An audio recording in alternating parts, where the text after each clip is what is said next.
हाय friends, मैं Meena Pandey. Welcome back to my channel serve with love.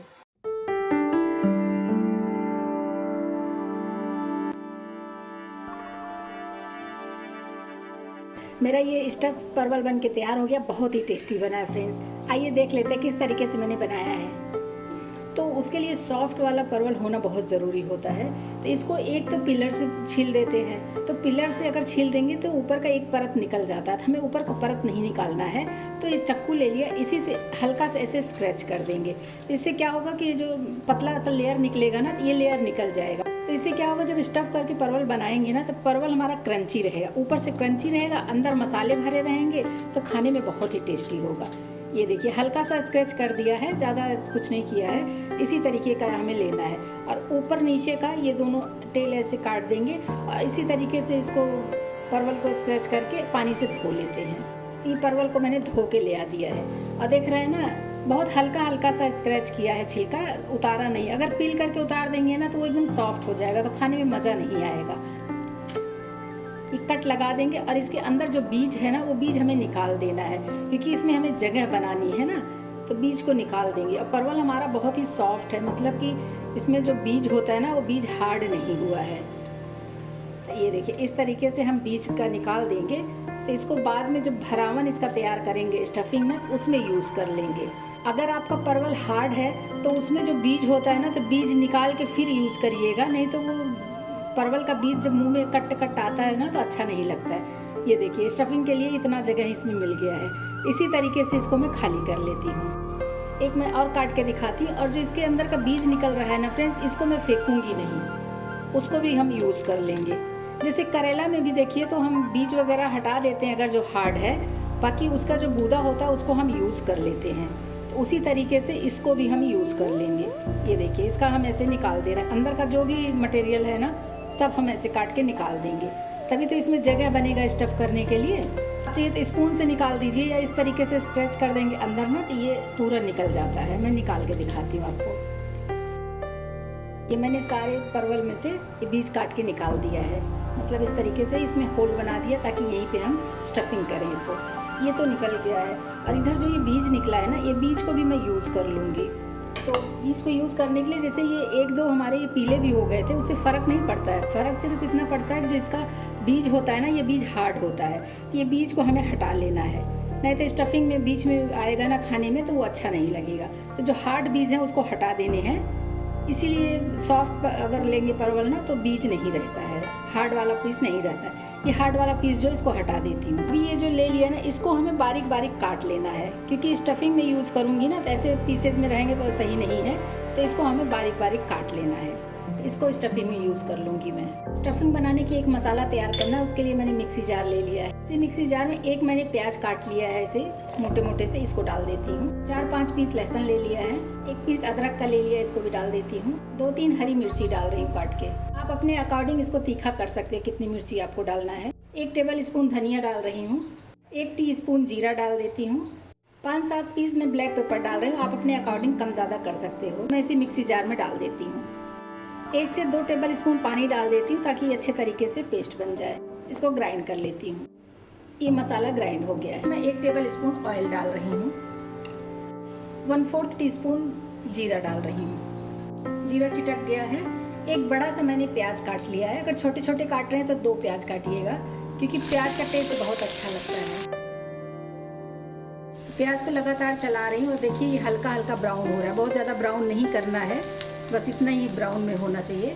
1/4 teaspoon हल्दी powder डाल देती हूँ, 1/2 टीस्पून काश्मीरी लाल मिर्च पाउडर डाल रही हूँ। इसके अकॉर्डिंग नमक डाल देते हैं और इसको अच्छे तरीके से मिक्स कर लेती हूँ। गैस को मैंने मीडियम टू स्लो पे किया है। अच्छे तरीके से मिक्स कर लेते हैं। अगर गैस को हाई पे करेंगे फ्रेंड्स, तो मसाले हमारे जलने लगेंगे, तो जलाना नहीं है। इसको अच्छे तरीके से मिक्स कर लें। इसी स्टेज पे जो मैंने मिक्सी जार में मसाले पीस लिए हैं ना, वो मसाले इसी में डाल देती हूँ। मिक्सी जार का मसाला भी डाल दिया, इसको अच्छे तरीके से चला लेते हैं। इसको चलाते हुए हमें हल्का सा सुखा लेना है। इसी स्टेज पे मैंने 2 टेबल स्पून सत्तू लिया है। आप चाहिए तो जो तो रोस्टेड चना दाल ले सकते हो, या फिर बेसन को सेक के उसको अच्छे से सौंधा सौंधा सा आ जाएगा, तब तक सेक के उसको भी यूज़ कर सकते हो।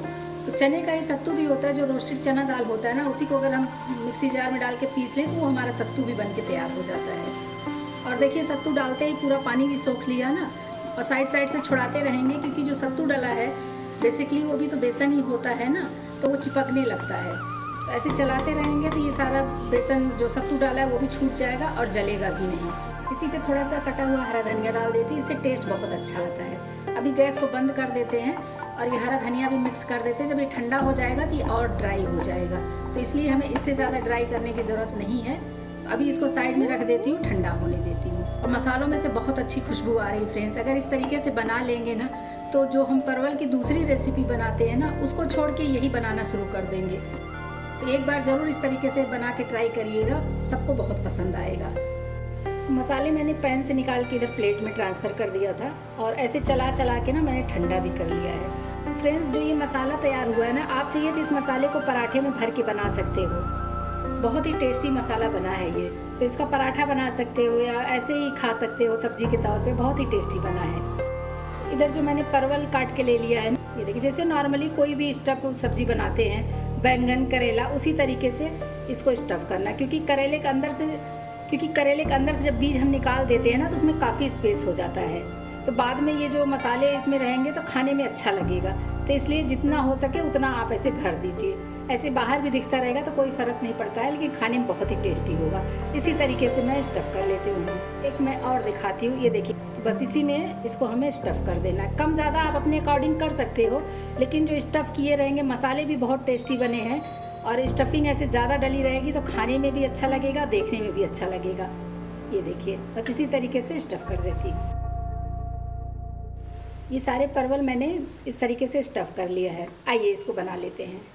पैन वही मैंने ले लिया। इस तरीके से फैला हुआ पैन लेंगे ना तो फिर अच्छे तरीके से बन के तैयार होता है। कढ़ाई में एक के ऊपर एक रखेंगे तो वो कोई स्टीम होता है, कोई ज़्यादा हो जाता है, कोई कम हो जाता है। तो इसलिए प्रेफर करिए फ्रेंड्स कि पैन ही लेंगे, इस तरीके से ज़्यादा सही रहेगा। मतलब 1.5 टेबल स्पून सरसों का तेल डाल देती हूँ। ये तेल डाल के अच्छे तरीके से पैन में इस तरीके से फैला देती हूँ। फ्रेंड्स, जो हम स्टफ़ करेला हो, चाहे परवल हो, कुंदरू हो, कुछ भी बनाते हैं ना तो उसमें ज़्यादा तेल नहीं लगता है। एक बार जब पक जाएगा परवल हमारा ना तो देखेंगे तो ये तेल हमारा साइड से हम निकाल भी सकते हैं। एक एक करके परवल मैं इसी में डाल देती हूँ। गैस को बिल्कुल स्लो कर दिया है और इसी तरीके से इसको पकने देती हूँ। हल्का सा ऐसे मैं कवर कर देती हूँ। हाफ थोड़ा सा खुला रहेगा, थोड़ा सा कवर्ड रहेगा। 2 मिनट तक इसी तरीके से पकने देती हूँ, नहीं तो जो तेल में मैंने डाला है परवल ना उससे छींटे आ रहे हैं, तो छींटे हमारे ऊपर ना पड़े, इसके लिए ये प्रिकॉशन बरतना बहुत ज़रूरी है। 2 मिनट के बाद एक बार चेक कर लेती हूँ। थोड़ा सा घुमा के देख लेती हूँ नीचे साइड में कैसे पक रहा है। ये देखिए फ्रेंड्स, इस तरीके से पक रहा है ना, मतलब बहुत अच्छे से पकेगा। अभी एक बार के लिए इसको मैं ऐसे पलट देती हूँ। ये देखिए, सारे परवल को मैंने पलट दिया है ऐसे, तो एक बार फिर से पलट दूंगी, लेकिन अभी इसको कवर नहीं करूंगी, नहीं तो क्या होगा, परवल हमारा सॉफ्ट हो जाएगा। अब हमें कवर नहीं करना है, स्लो गैस पे 3 से 4 मिनट ऐसे इसको पकने देना है। बीच बीच में आप चाहिए तो आके चला भी सकते हो, क्योंकि क्या होता है कि किसी का गैस का फ्लेम बड़ा वाला है, किसी का छोटा वाला है, तो मैंने अपने छोटे वाले पे ही रखा है, उसमें मैंने स्लो करके रखा है। तो धीरे धीरे ऐसे पकेगा तो क्रिस्पी भी रहेगा और अंदर से जो मसाले डले हैं ना वो भी बहुत ही अच्छा आएगा टेस्ट। एक बार इसको फिर से पलट देती हूँ। इसको उलट पलट के मैंने सेक लिया है। जहाँ पे थोड़ा ग्रीन दिख रहा है, कम सेका है, वहाँ पे ऐसे पलट देंगे ना तो अच्छे तरीके से सेक जाएगा। तो सारे मैंने उलट पलट के सेक लिए, मगर देखिए परवल में कलर कितना प्यारा आया है। अभी इसको चेक करने के लिए कि परवल हमारा पका कि नहीं, एक मैंने टूथपिक ले लिया है। परवल हमारा अच्छे तरीके से पक गया है, क्योंकि इसके अंदर का बीज निकाल देने से बहुत पतला सा ही लेयर रह जाता है ना।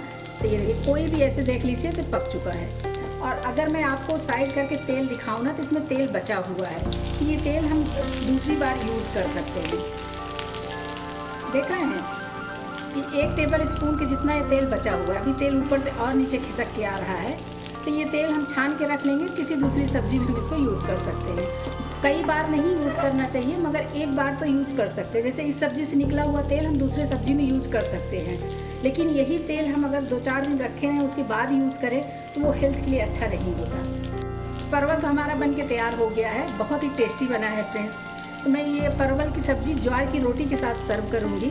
तो ज्वार की रोटी तो मैंने बना के कई बार दिखाया है वीडियो में, तो ज्वार की रोटी का वीडियो मैं नहीं दिखाऊंगी, लेकिन मैं उसी के साथ सर्व करती हूँ।